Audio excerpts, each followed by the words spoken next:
Le jardin de Cécile,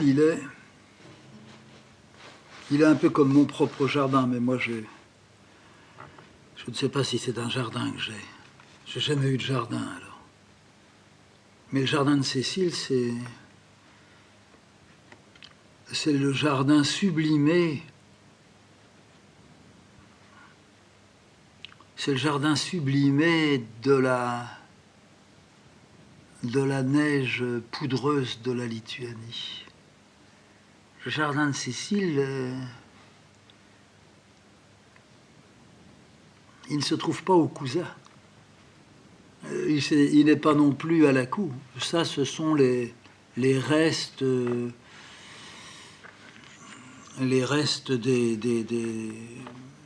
gestes que l'on aime, mais le vrai jardin de Cécile.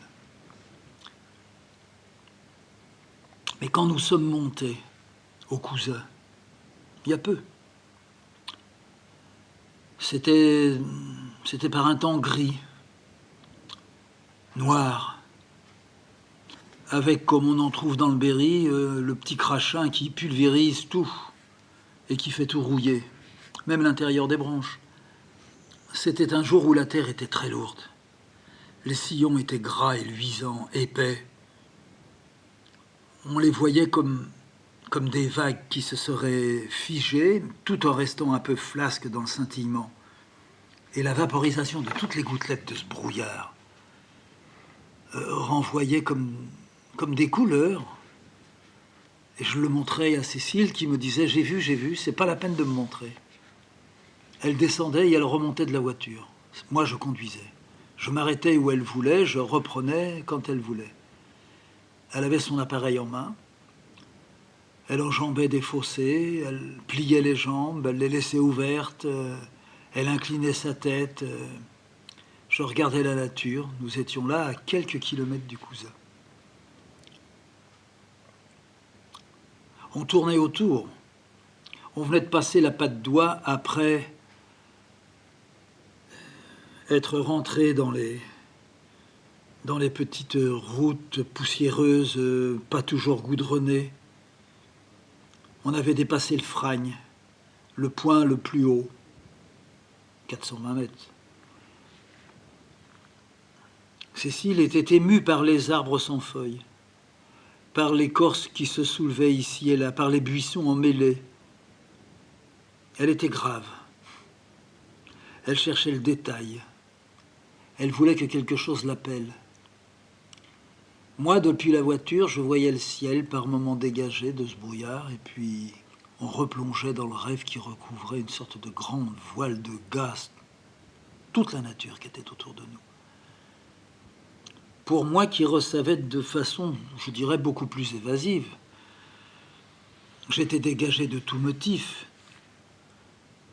J'aime pourtant regarder. Cécile croit quelquefois, elle me dit, la nature est moins importante pour toi que pour moi, mais je ne veux pas dire que ça soit faux, c'est ni faux ni vrai. C'est pareil, là encore, il y a cette différence entre elle et moi, qui me semble être une différence, mais tout à fait nécessaire. Moi, je regarde les arbres, je n'en fais rien. Mais 6 mois après, il y a un arbre qui va venir quelque part. Ouais.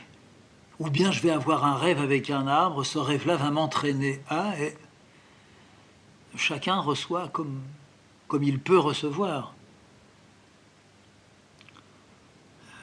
Tout ce que je savais, c'est que pendant que Cécile prenait ses photos, elle marchait, elle était dans un grand imperméable avec une fourrure brune en haut, près du cou.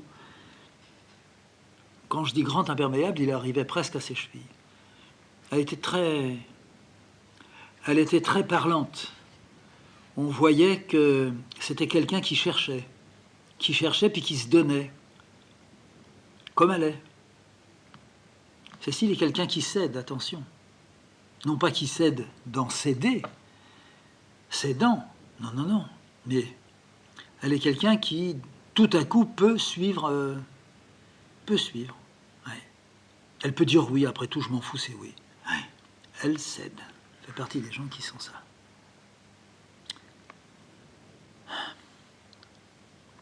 Je savais qu'on était à moins d'1 kilomètre de la maison du cousin. Je reconnaissais tous les coins, elle aussi les reconnaissait. On était venu ici à pied se promener avec les chiennes. Je la voyais qui marchait. Elle a toujours eu un peu le dos rond, Cécile. Elle a le dos de son père. Mais elle a maintenant un dos qui est beaucoup plus rond qu'elle ne l'a jamais eu. Et puis elle ferme un peu les épaules, elle tire les épaules en avant sur sa poitrine. Pas toujours, mais quand elle ne fait pas attention, c'est sa position normale. C'est un peu la gravure qui a fait ça, mais c'est aussi un peu l'âge. Et dans l'âge, c'est aussi un peu l'expérience intérieure qui fait ça. L'expérience intérieure, je suis sûr qu'elle voûte les dos. Ça m'étonnerait beaucoup de rencontrer un type qui aurait un cheminement comme ça et qui serait droit comme un nid, beau comme un cœur. Et non, faut l'usure là-dedans. Faut que ça tire dans tous les coins. À la patte d'oie, j'ai su que je venais à bicyclette là. Ils avaient goudronné l'une des parties de la patte d'oie qui remonte vers la Creuse. Celle à la droite qui retourne vers les Bergères avant d'arriver au Cousal, elle l'était déjà. Venant du Fragne, la petite route a toujours été goudronnée. Mais devant nous, cette route boueuse, charnelle, noire, comme si des milliers d'yeux, qui ne sont que des gouttelettes que la pluie a amassées et qui se met à pénétrer tout doucement dans la boue, dans la terre, comme si on était regardé par les yeux de la terre. Cécile m'a dit, tu crois que si je fais une photo de ça, ça va prendre? Moi, j'ai dit, je sais pas. Alors elle s'est approchée, elle a reculé, elle s'est rapprochée encore. Puis tout à coup, elle a fait demi-tour, elle est venue vers moi. Allez, ça y est, fini, j'en ai marre. Elle monte dans la voiture, on prend la petite route à droite, on arrive au croisement, route des Bergères d'un côté, route menant au Cousat et vers la Creuse de l'autre. On monte la petite grimpette. Celle qu'on avait grimpée quand, arrivant vers le printemps 73, on découvrait le coin et la maison bientôt, qu'une amie nous avait signalé comme étant peut-être la maison qu'on cherchait. C'est jamais sans un petit pincement qu'on attaque cette côte-là. Parce qu'en haut de la côte, c'est, si l'on peut dire, c'est chez nous. Et c'est curieux, je ne dirais pas c'est chez nous. Même la maison, je ne dirais pas, moi, c'est chez nous. Cécile le dirait certainement. Je ne dirais pas c'est chez nous, je dirais c'est une maison que j'ai habitée avec Cécile. Pourtant, il s'y est passé de belles grandes choses et de dures grandes choses. Mais si je dois trouver et désigner, Corcelles, Lacou, ouais, la Châtre, ouais. Le Cousat, oui, mais j'ai abîmé quelque chose, sans doute. J'ai même abîmé Cécile là-bas, sûrement. On a été sur le moment grave de glisser, là. C'est pourquoi je n'aime pas vraiment le Cousat. Mais c'était beau. Voilà, on venait de dépasser la maison que Robert habite encore. Un petit peu plus loin, à droite, une vieille ferme presque écroulée avec un jeune et sa mère qui vivent là. J'étais complètement dans mes pensées, dans des branches d'épines. J'aurais pas été en voiture que je serais rentré dans le premier chemin venu et j'aurais marché dans la boue. Quand on est arrivé à la hauteur de la maison, j'ai touché du cou de Cécile pour lui faire comprendre qu'on allait passer devant elle. Seulement cette maison-là, notre maison, celle qui fut la nôtre pendant 11 ans, 12 ans, elle n'était pas au bord de la route. Il y avait une grande allée, comme le sont quelquefois les fermes dans la montagne, dans la campagne ici. Et elle est au bout, avec une grande cour devant elle, un immense tilleul. J'ai ralenti, j'ai dit, tu veux que j'arrête? Si tu veux. J'ai arrêté. Au fond, à gauche, elle me dit, oui, c'est le mur des chats. C'est là que sont enterrés Moujik et Stéphane. Ouais. On avait planté un chèvrefeuille. D'après ce que je vois de loin, il n'y a pas les feuilles en ce moment, mais il a été prospère. Il est ce que le corps de Stéphane et de Moujik ont donné à ce chèvrefeuille. Je n'étais pas mécontente de voir qu'on ne l'avait pas arraché. Plus loin, là où on va, les paysans qu'on va rencontrer, qu'on voit une fois par an, Dor Bara. Quand elle est morte à la Châtre, j'ai demandé à ce gars-là, est-ce que vous acceptez? Je ne pouvais pas aller enterrer ma chienne dans une maison qui ne m'appartenait plus. Mais je pouvais demander à un homme de l'enterrer dans une maison où elle était venue si souvent. C'était le seul avec qui on parlait un peu. En m'approchant de la maison, venant de penser à Bara, je pensais un tout petit peu aussi à Zaza.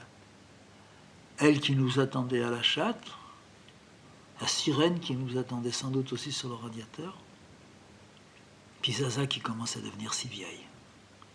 Elle a plus de 15 ans.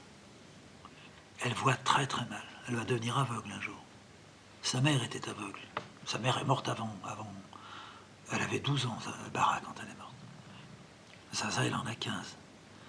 Seulement Zaza est complètement sourde. Et puis elle a des croissances, des excroissances de chair, de verrues, de tumeurs sur les mamelles, mais gros comme la moitié d'un poing. Une toute petite seconde, je me dis que si ça arrivait, je demanderais encore aux paysans de l'enterrer à côté de sa mère.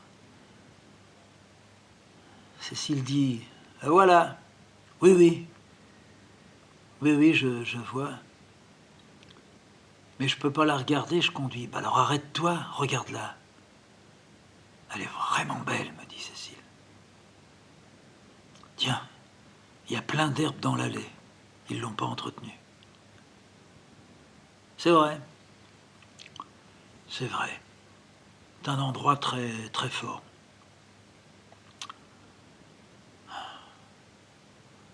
Je me dis quand même que tôt ou tard, on y perd quelque chose ici. Ce qu'on a acquis, si on reste trop longtemps là, c'est pas qu'on le perd, mais on le dissout et ça ne doit pas être bon. On finit par avoir une sorte d'aigreur, peut-être. Bien sûr que je ne dis pas ça à Cécile. Elle me dit qu'elle se sentait toujours prête à vivre en pleine nature. Tu crois que tu vivrais là, à nouveau? Oui, sans doute. Mais est-ce que tu te rends compte que tu ne pourrais pas? Ah, bah j'abandonnerais certaines choses. Tu vois ce que je veux dire? Au fond de moi, je murmurais que je ne donnerais pas une semaine pour tout laisser tomber. Mais peut-être que Cécile, elle, la nature, le rappel de notre existence.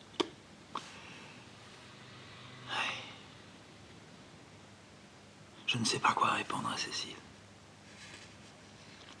On voit un champ très très labouré.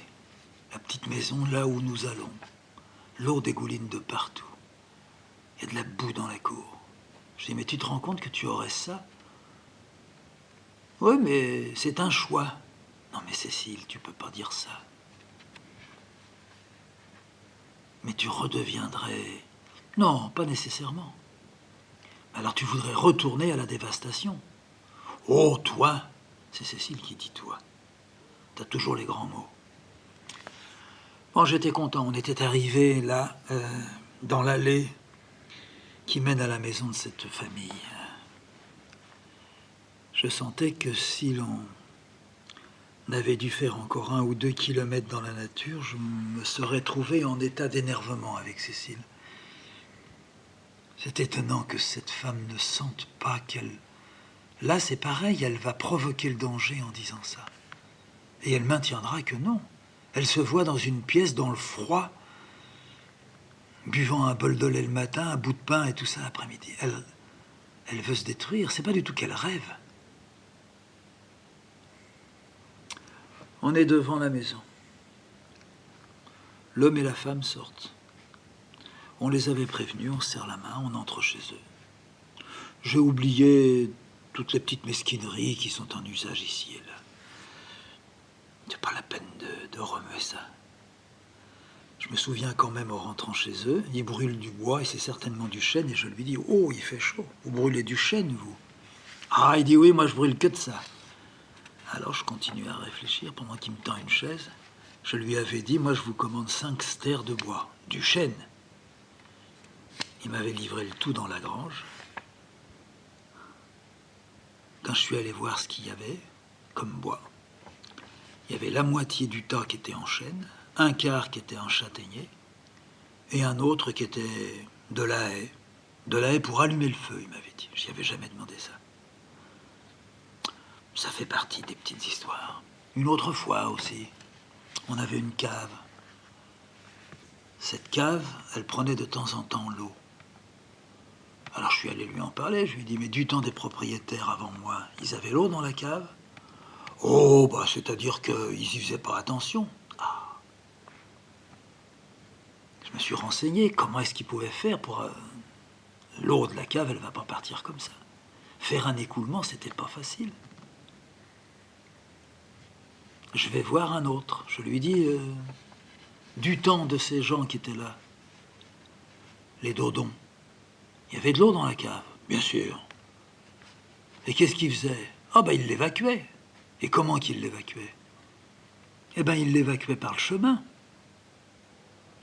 Mais il est où le fossé? Oh ben, depuis le temps qu'ils sont partis, puis...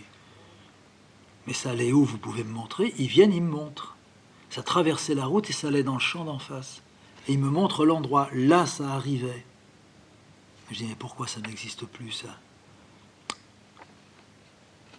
Il est reparti, il m'en a pas parlé. J'ai su après que ça avait été bouché par le voisin qui est pas mauvais et qui ne voulait pas reconnaître que ça avait été bouché par lui. Il voulait plus que l'eau, très peu, 200 litres par an, s'écoule sur son petit bout de champ. Il avait bouché et moi je me démerdais avec la flotte. C'est rien, mais c'est comme ça. Le cousin est dans le brouillard, c'est tout ce qu'on peut se dire. Alors on tombe dans des petits bavardages. Un paysan qui ne reste pas un paysan, c'est un paysan foutu. Alors, il a une partie avec ses terres, avec sa femme qui est usée. Puis il a une partie avec un regard ailleurs, un œil ailleurs. J'ai connu son père. Il est mort il y a des années. J'allais le voir quand j'étais pas très bien. Je ne l'ai jamais vu sans qu'il soit en train de réparer un manche, une barrière, une clôture, toujours en train de réparer. Il changeait les bois pourris et qui étaient recouverts de mousse, de la porte de son jardin, de la porte de l'écurie. Il conservait encore des parties hautes des bouts de bois, même si en bas ça s'était abîmé. Il disait ça, la partie d'en haut, c'est toujours celle qui est la plus solide. Elle a l'eau et le soleil. Il disait toujours ça avec une force pour donner à ses décisions tout le poids qu'il voulait. Je l'ai vu une fois assis sur un sac triant des patates. Il m'avait dit « Allez, asseyez-vous, monsieur. Prenez un sac, aidez-moi. » Ouais, j'avais fait un petit peu de tri, je ne savais pas bien trier. Je ne sais pas ce qui fait de moi cet homme triste. Mais quand j'étais assis à côté d'un homme comme ça, je l'enviais. Pourtant, j'avais fait un dessin où j'étais en train d'en faire un, où j'avais, je n'avais pas tourné que dans du noir. Mais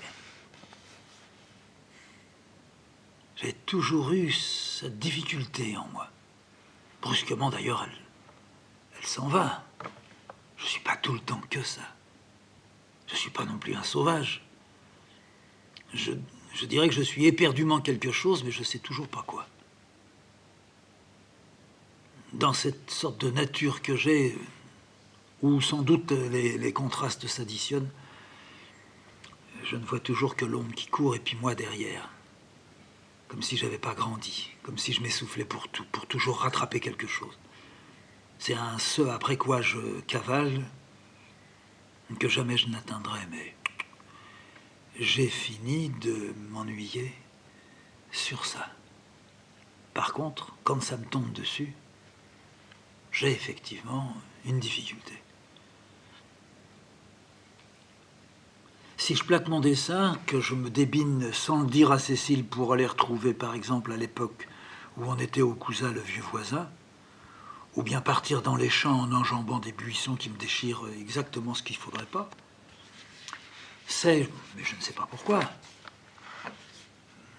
peut-être pour arriver vers une sorte d'inexistence de ma vie. Une inexistence qui doublerait la mienne. Mais là, à dégoiser comme ça, je ne suis pas sûr d'arriver à du vrai. Il y a quelque chose qui pousse toujours, qui me pousse toujours sur le côté. Enfant, je n'ai pas oublié ça. J'entendais toujours mes maîtres me dire « toi, tais-toi ». C'est curieux, parce que je ne pense pas que, enfant, j'étais un type bavard. D'ailleurs, on n'était pas bavard dans les écoles. Puis j'avais pas énormément de copains, puis j'avais d'ailleurs rarement quelqu'un à côté de moi, au pupitre. Quelquefois, si je proposais une feuille sur laquelle j'avais essayé de dessiner ou de faire une petite trace de quelque chose, je n'entendais toujours que des mots qui se moquaient de moi. Ça venait à la fois des élèves, mais ils étaient encouragés par le maître. Alors je trouvais qu'il valait mieux se taire. Et ben, même quand je me taisais, on me disait « toi, tais-toi ». En entrant à l'usine, c'est pareil. Sur tous les points, quoi que je puisse faire, parce que j'étais jeune, on me disait « ouais, bon allez, tais-toi, arrête ». Seulement comme lyriquement, je dirais, je me trouvais attiré par des femmes, ce sont peut-être elles qui ont vu. C'est elles qui ont compris, au fond, que j'avais besoin de refuser quelque chose. Quelque chose qui leur était vraisemblablement à elles aussi refusé. Ça, je ne l'ai pas vu, bien sûr. Je ne l'ai pas vu. Mais je me sentais mieux quand j'étais à côté d'elles, oui. En marchant dans les champs, qui étaient clos par une barrière qui les retenait, c'était pour moi comme tout un univers quand on était au Cousin. Parce qu'au Cousin, c'était plat. À la cour, ça ne faisait que de monter et descendre. Je repérais souvent les bois qui étaient en biais, les montants sur le point de se briser, particulièrement la mousse vert foncé, qui ressemblait un peu à des poils de barbe, mais qui aurait pourri. Ça me poursuivait jusque dans mes nuits. Une fois, j'étais avec Cécile, et avec les chiennes, on marchait. J'ai trouvé, j'aimais bien chercher par terre, enfin chercher, je ne cherchais pas. Mais Cécile marchait la tête en l'air, si on peut dire, enfin la tête en tous les cas devant, elle regardait un peu l'horizon, et moi souvent je marchais en regardant à 1 mètre ou 2 mètres devant moi.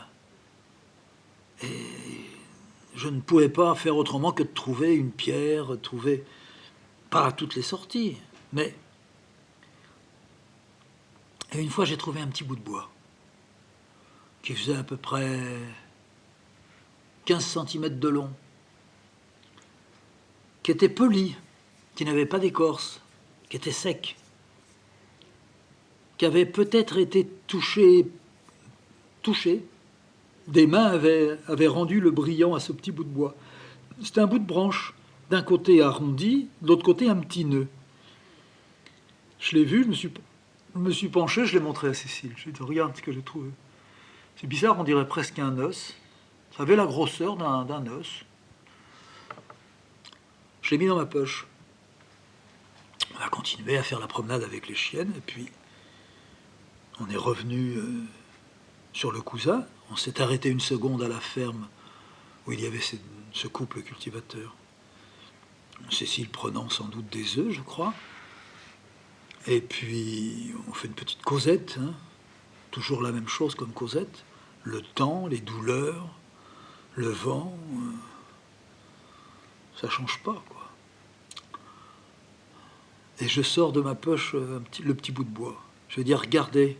Puis je lui montre. Et elle me dit, Vous l'avez trouvé là-haut sur le chemin du poteau. C'était près du champ où il y a les 2 chênes à l'entrée. J'ai dit oui. Eh oui, c'est bien là. On marchait tout à l'heure avec ma femme et les chiennes. Là. Pourquoi vous... C'est vous qui l'avez jeté? Non, non. Puis elle se met à rire. Je dis, mais alors pourquoi? Vous l'avez vu? Ouais. Et ça vous fait rire pourquoi? Moi, je me demandais pourquoi, bien sûr. Puis Cécile aussi, elle voulait savoir. Oh, elle dit, je me suis dit à un moment, tu le ramasses? Puis je ne l'ai pas ramassé.